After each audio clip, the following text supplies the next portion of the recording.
Nos campos gelados da antiga Irlanda, quando o tempo ainda era contado pelas colheitas e o fogo era o centro de cada lar, havia uma noite que não pertencia nem ao verão nem ao inverno.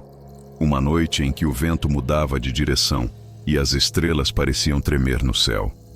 Os antigos celtas chamavam essa noite de Samhain, o fim da colheita, o começo da escuridão. Os homens sabiam que, quando as folhas morriam e o frio se aproximava, algo mudava no ar. As fronteiras entre o mundo dos vivos e o dos mortos se tornavam frágeis como teias de aranha, e os espíritos, libertos de seus túmulos, caminhavam novamente entre os vivos. Era uma época de medo e reverência. Fogos eram acesos nas colinas para proteger as vilas, e oferendas eram deixadas nas portas para que os mortos encontrassem paz e não rancor. Mas naquela era distante, o medo se tornou mais que superstição. No coração de uma floresta envolta em névoa, existia um círculo de pedras antigas, tão velhas quanto o próprio chão da Irlanda. Poucos ousavam chegar perto, pois diziam que ali a terra sussurrava. E foi ali que, em uma noite de Samhain, um grupo de bruxas se reuniu. Eram mulheres que haviam sido expulsas das aldeias por desafiar os deuses e manipular forças esquecidas. Desejavam poder, juventude e domínio sobre a própria morte. Acreditavam que, se abrissem o portal entre os mundos, poderiam roubar a energia dos espíritos errantes e se tornarem eternas. Reunidas sob a lua pálida, formaram o círculo. Suas vozes ecoaram em uma língua que já não existe. O vento cessou. As chamas das tochas se curvaram. O chão vibrou. E então, no centro das pedras, o ar começou a se rasgar, como se o próprio mundo respirasse pela primeira vez. Uma fenda se abriu, negra e pulsante, de onde saía um frio que queimava. Mas o que emergiu não eram espíritos de luz. Vieram criaturas antigas, anteriores ao homem e aos deuses. Seres feitos de sombra e fome, sem rosto, com corpos que se contorciam como fumaça viva. Alimentavam-se daquilo que havia de mais puro nas pessoas: alegria, amor, esperança. Onde passavam, o riso morria e as almas se tornavam ocas. Em poucas noites, as aldeias próximas mergulharam em desespero. Crianças paravam de brincar, o leite azedava, os campos escureciam. Ninguém sonhava mais. As pessoas apenas existiam, vazias, com os olhos perdidos e o coração pesado. As bruxas, tomadas pelo pavor do que haviam libertado, tentaram fechar o portal. Mas já era tarde. A fenda se espalhara invisível, conectando o mundo dos homens ao mundo das sombras. Os druidas, sacerdotes antigos, sentiram a mudança no vento e buscaram respostas nas chamas dos altares. Descobriram que as criaturas não suportavam aquilo que imitava sua própria natureza: o grotesco, o disforme, o monstruoso. Então ensinaram ao povo uma maneira de sobreviver: cobrir-se com máscaras horrendas, vestir-se com peles e ossos, tornar-se um reflexo daquilo que os caçava. Na noite do Samhain seguinte, homens e mulheres saíram às ruas vestidos como mortos e demônios. Acendiam tochas e fogueiras, não para festejar, mas para confundir as trevas. De casa em casa pediam oferendas, não por diversão, mas para enganar os monstros, fazendo-os pensar que já haviam sido alimentados.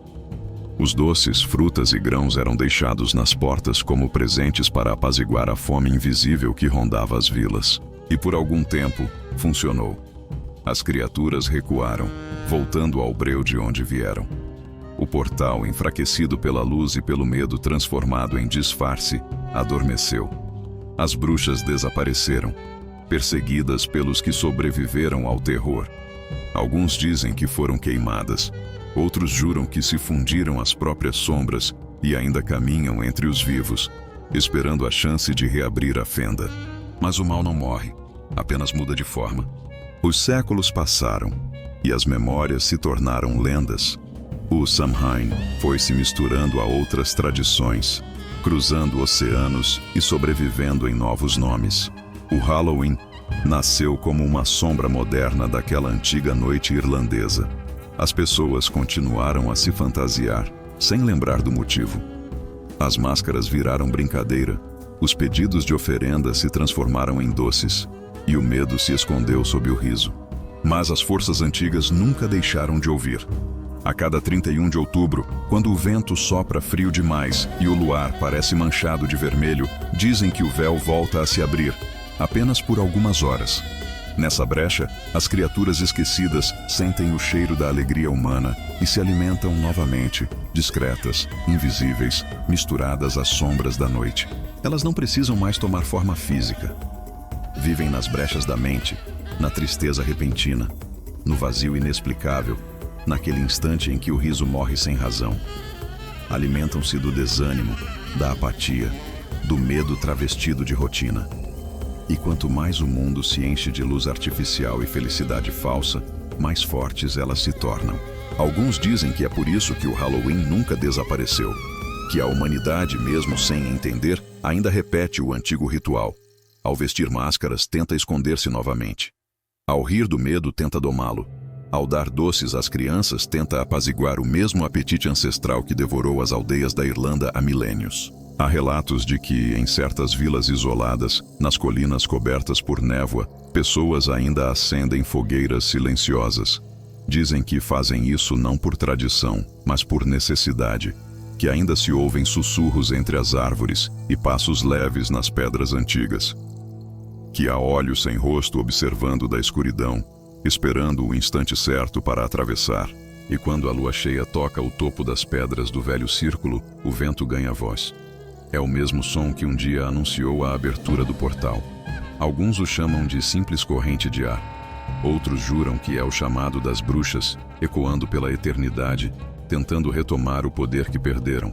Nessa noite, os antigos acreditavam que cada chama acesa representava uma alma humana resistindo. E talvez ainda seja assim. Talvez as luzes piscando nas janelas, as risadas nas ruas e as fantasias coloridas sejam apenas o novo disfarce da humanidade diante de um medo que nunca foi esquecido, apenas silenciado. Porque enquanto houver alegria, haverá algo querendo se alimentar dela. E enquanto houver escuridão, haverá alguém tentando se esconder. E assim, a cada Halloween, o ciclo se repete. Crianças batem as portas pedindo doces, e os adultos sorriem, sem perceber que estão reencenando o pacto antigo. Fantasiam-se de monstros, sem saber que, nas origens, o disfarce era o último escudo entre o homem e o esquecimento. E quando as risadas ecoam pela noite, há quem diga que, misturado a elas, se ouve um som diferente. Um sussurro rouco, vindo de muito longe, agradecendo pelo banquete. O portal nunca foi completamente fechado. Ele apenas dorme. E em cada máscara, em cada rosto pintado, em cada chama que dança nas calçadas, há um fragmento daquela primeira noite em que a escuridão atravessou o mundo e descobriu o sabor da alegria humana.